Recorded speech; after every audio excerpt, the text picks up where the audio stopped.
Olá, pessoal! Hoje a gente vai estudar um pouquinho sobre as doenças dos vasos sanguíneos, mais especificamente as que acometem as artérias. Vamos ver aí as principais doenças, sendo que hoje a gente vai falar sobre anomalias congênitas, aneurismas, dissecação da aorta e doença hipertensiva vascular.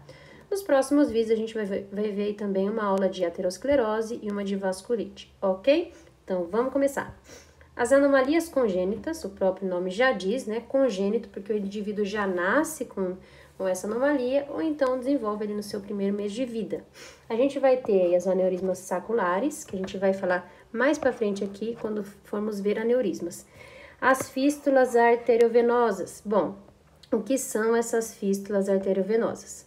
Como o próprio nome já diz, essas fístulas é uma comunicação existente entre o sistema arterial e venoso, ou seja, a comunicação entre veia e artéria de forma anormal, sem o envolvimento aí do leito capilar, ok? Por isso que é fístula arteriovenosa, porque ocorre essa comunicação entre artéria e veia, sem que haja envolvimento do leito capilar. Essa anomalia, mais comumente a gente já viu aí, que tá aqui nas anomalias congênitas, porque é mais comum ser causada por defeito no desenvolvimento. Porém, ela também pode ocorrer por conta de um aneurisma roto, de uma lesão penetrante ou necrose inflamatória em vasos adjacentes, ok? Displasia fibromuscular. O que é essa displasia fibromuscular? É quando ocorre uma combinação aí de hiperplasia da média íntima mais fibrose. Então, essa hiperplasia da camada média e da camada íntima mais a fibrose vai levar a um espessamento focal irregular da parede dessas artérias. Esse espessamento aí pode gerar uma diminuição do lumen e espasmos anormais, ok? Então, é basicamente isso que a gente precisa saber aqui hoje sobre as anomalias congênitas. Vamos ver um pouquinho agora sobre os aneurismas.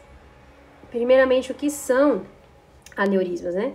Aneurismas nada mais são do que dilatações dos vasos sanguíneos, ou também isso pode acontecer no coração, tá? Pode ser congênito, que é aquele que a gente ia comentar lá, de aneurisma sacular, e pode ser adquirido também. Ponto interessante e importante aqui, existem aneurismas verdadeiros e falsos, que são os pseudoaneurismas. Vamos entender aqui a diferença deles. Os verdadeiros, os aneurismas de fato, eles vão acometer as 3 camadas da artéria, né? A íntima, a média, a adventícia. Também pode acometer uma parede frágil do coração, ok? Já o falso, o pseudoaneurisma, é um defeito na parede vascular que leva à formação de um hematoma extravascular, tendo comunicação com o espaço intravascular. Vamos entender isso daqui? Vem aqui comigo nessa imagem. Então, aqui a gente tem o vaso normal, aqui a gente tem um aneurisma verdadeiro sacular e um verdadeiro fusiforme. Bom, o sacular para o fusiforme, como a gente pode ver, é só a diferença aqui, que o fusiforme, em forma de fuso, né? Ele tem essa dilatação aqui bilateral e aqui parece um saquinho mesmo, né? Podemos lembrar assim que é o sacular. Bom, a gente vê que o aneurisma verdadeiro, ele tem uma dilatação aqui nas paredes, ele acomete as 3 paredes, ó, dilata aqui, ó, a íntima, a média, a adventícia, tá? Então, acomete as 3 camadas aí, dilata essas camadas da artéria, certo? E forma, então, aí, os aneurismas verdadeiros. O falso, a gente vê que é bem diferente aqui. Olha o falso. O falso, ele ocorre, como a gente viu, por um enfraquecimento, ali, um defeito, né?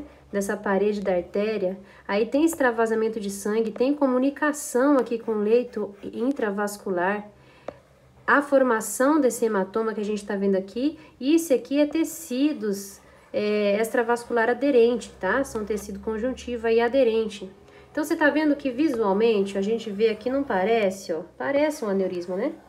Mas não é um aneurisma, por isso é chamado de falso ou pseudoaneurisma, ok? Então, vamos voltar para lá. Então, a gente vai ver aqui o que causa agora esses aneurismas, tá? A gente viu que ele pode ser congênito e pode ser adquirido. Eles ocorrem principalmente por 3 mecanismos aqui que a gente vai ver. Um deles é a síntese inadequada ou anormal de tecido conjuntivo, tá? Essa síntese inadequada ou anormal de tecido conjuntivo é muito comum em diversas doenças hereditárias. Exemplo, a síndrome de Marfan, a síndrome de Ehlers-Danlos tipo 4, certo? Então, tem uma síntese anormal, uma síntese inadequada desse tecido conjuntivo, que vai levar ao enfraquecimento dessa parede arterial e aí ficar suscetível a ocorrer esse aneurisma, que é uma dilatação da artéria por conta desse enfraquecimento da parede, ok? A degradação excessiva do tecido conjuntivo, que é outra coisa também que leva, tá? E isso ocorre como, por exemplo, um aumento da expressão das MMPs. O que são MMPs? São metaloproteinases de matriz, tá? Então, essas metaloproteinases de matriz, elas degradam matriz extracelular, tá? Então, quando você tem um aumento da expressão dessas enzimas, dessas metaloproteinases, vai ter um aumento da degradação do tecido conjuntivo e vai levar ao enfraquecimento dessa parede arterial, tá? Esse aumento da expressão, ele ocorre especialmente por macrófagos na placa aterosclerótica, tá? E a gente vai ver mais pra frente também que pode haver aí uma predisposição genética. Pode ser também a diminuição da expressão dessa TIMP. O que é essa TIMP?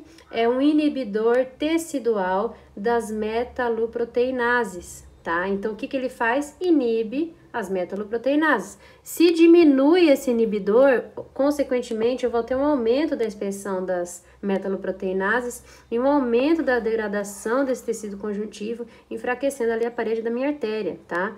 E levando aí a um aneurisma. Bom, a predisposição genética para a formação do aneurisma, ele pode sim estar relacionado com esse polimorfismo dos genes, tanto da MMP como da TIMP, ok? Um terceiro e último aqui que a gente vai comentar é a perda ou alteração fenotípica das células musculares lisas. O que é isso?